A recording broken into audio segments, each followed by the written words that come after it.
भीमाशंकर ज्योतिर्लिंग का इतिहास और इससे जुड़ी कहानी। भीमाशंकर ज्योतिर्लिंग कहाँ है? भीमाशंकर ज्योतिर्लिंग महाराष्ट्र के भोरगिरी गांव खेड़ से करीब 50 किलोमीटर की दूरी पर और उत्तर पश्चिम पुणे से 110 किमी की दूरी पर पश्चिमी घाट के सह्याद्री पर्वत पर अवस्थित है। इस ज्योतिर्लिंग को मोटेश्वर ज्योतिर्लिंग के नाम से भी जाना जाता है। बता दें कि इसी स्थान से भीमा नामक नदी भी बहती है। श्री भीमाशंकर ज्योतिर्लिंग मंदिर भगवान शिव के उन सुप्रसिद्ध द्वादश ज्योतिर्लिंगों में शामिल है जिनमें पूरे ब्रह्मांड की शक्ति का वास माना जाता है। शैव परंपरा से संबंध रखने वालों और भोले के भक्तों के लिए यह स्थान बहुत महत्वपूर्ण है, जिनके दर्शन किए बिना भक्तों को तृप्ति नहीं मिलती है। भीमाशंकर ज्योतिर्लिंग की पौराणिक कथा। शिव पुराण के अनुसार भीम नाम का राक्षस अपनी माता के साथ अकेला जंगल में रहता था। जब वह बड़ा हुआ तब उसने अपनी माता से पूछा कि उसके पिता कौन और कहाँ है। तब उसकी माता कर्कटी बताया कि तुम्हारे पिता का नाम महाबली कुंभकर्ण है, जिसका वध श्री राम ने किया। कुंभकर्ण के मृत्यु के बाद कर्कटी ने दोबारा विराध नामक राक्षस से विवाह किया और विराध नामक राक्षस का वध भी भगवान श्रीराम ने किया।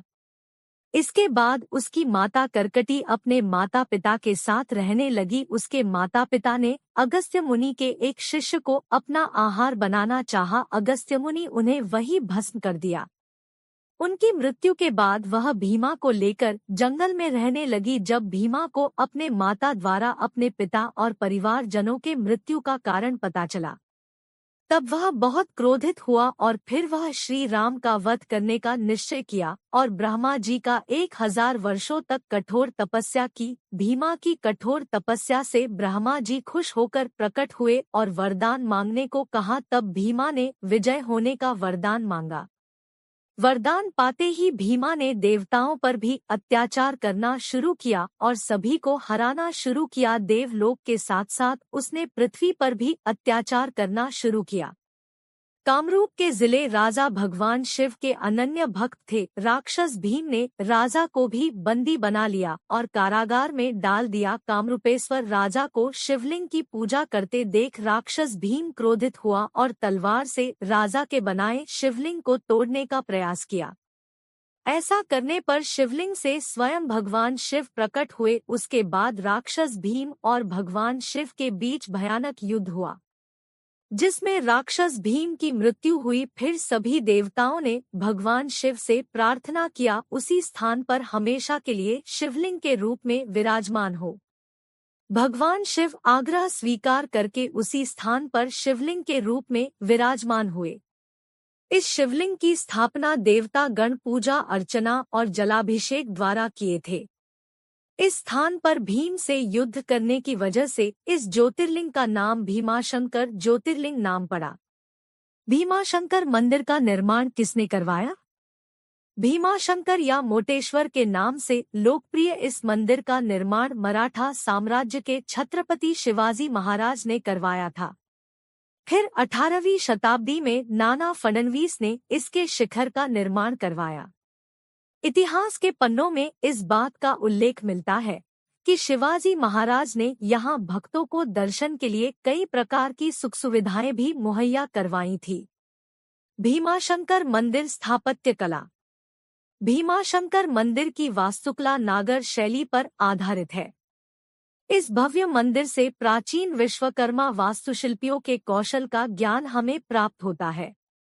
यहाँ पर 18वीं सदी में नाना फडणवीस द्वारा बनवाया गया एक घंटा आज तक भक्तों के आकर्षण का केंद्र बना हुआ है। भीमाशंकर प्रसिद्ध क्यों है? भीमाशंकर मंदिर अपनी वास्तुकला और पौराणिक महत्व के लिए अत्यधिक प्रसिद्ध माना जाता है।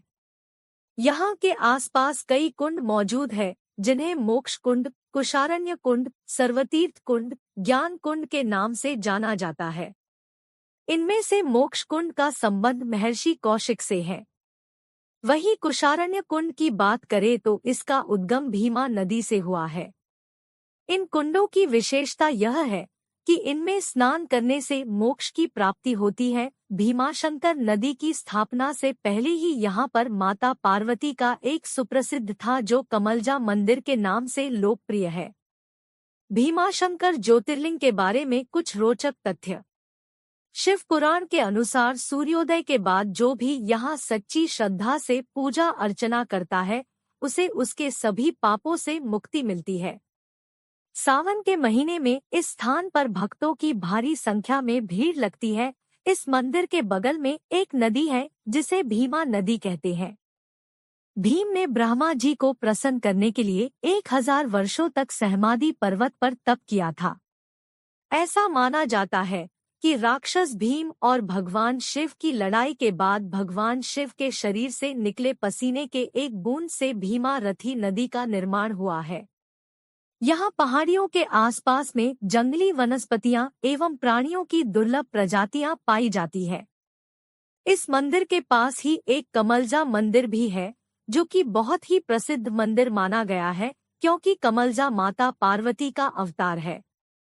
यहाँ पर गुप्त भीमाशंकर, हनुमान शील, साक्षी विनायक आदि प्रसिद्ध स्थल देखने को मिलेंगे। भीमाशंकर ज्योतिर्लिंग का महत्व। शिव पुराण के 1 से 20 तक के अध्याय और 21 में श्लोक 1 से 54 तक भीमाशंकर ज्योतिर्लिंग की कथा बताई गई है। इसके अनुसार भीमाशंकर ज्योतिर्लिंग कामरूप राज्य के पर्वतों के बीच स्थापित है।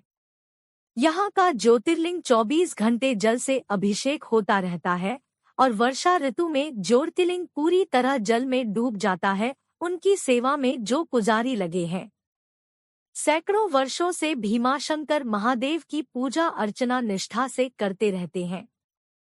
यहाँ काशी से लेकर देश भर के संत और शिव भक्त आकर साधना करते हैं। ऐसा माना जाता है कि यहाँ पर जो भक्त सच्चे श्रद्धा से भगवान शिव की पूजा अर्चना करते हैं उनकी सभी प्रकार से रक्षा होती है और उनके सारे पाप कट जाते हैं। भीमाशंकर ज्योतिर्लिंग भगवान शिव का ही रूप है। यहाँ सावन के महीने में भारी संख्या में भक्तों की भीड़ लगती है और यहाँ आने वाले भक्तों कमलजा देवी का भी दर्शन करते हैं और यहाँ की भीमा नदी कृष्णा नदी से जाकर मिली है। भीमाशंकर ज्योतिर्लिंग कब जाना चाहिए? भीमाशंकर ज्योतिर्लिंग के दर्शन के लिए तो हर समय उपयुक्त है, पर यात्रा करने का सबसे उचित समय अक्टूबर से फरवरी माह के मध्य का होता है। इन दिनों भीमाशंकर ज्योतिर्लिंग का दृश्य अलौकिक और सह्याद्री पर्वत का वातावरण सुहाना होता है। बरसात के बाद हर तरफ हरियाली छा जाती है। हल्की ठंड में सफर करने का अलग ही मजा होता है।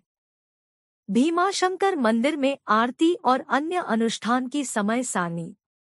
मंदिर खुलने का समय सुबह 4:30 बजे।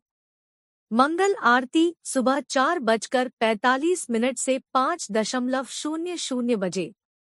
निजारूप मूल शिवलिंग का दर्शन सुबह 5 बजे से 5:30 बजे तक। सामान्य दर्शन और अभिषेक सुबह 5:30 बजे से दोपहर 2:30 बजे तक। नैवेद्य पूजा दोपहर 12:00 बजे से 12:30 बजे तक। इस समय अभिषेक नहीं किया जाता है। मध्याह्न आरती दोपहर 3 बजे से दोपहर 3:30 बजे तक। श्रृंगार दर्शन दोपहर 3:30 से रात 9:30 तक। संध्या आरती शाम 7:30 से 8 बजे तक। मंदिर बंद रात्रि 9:30।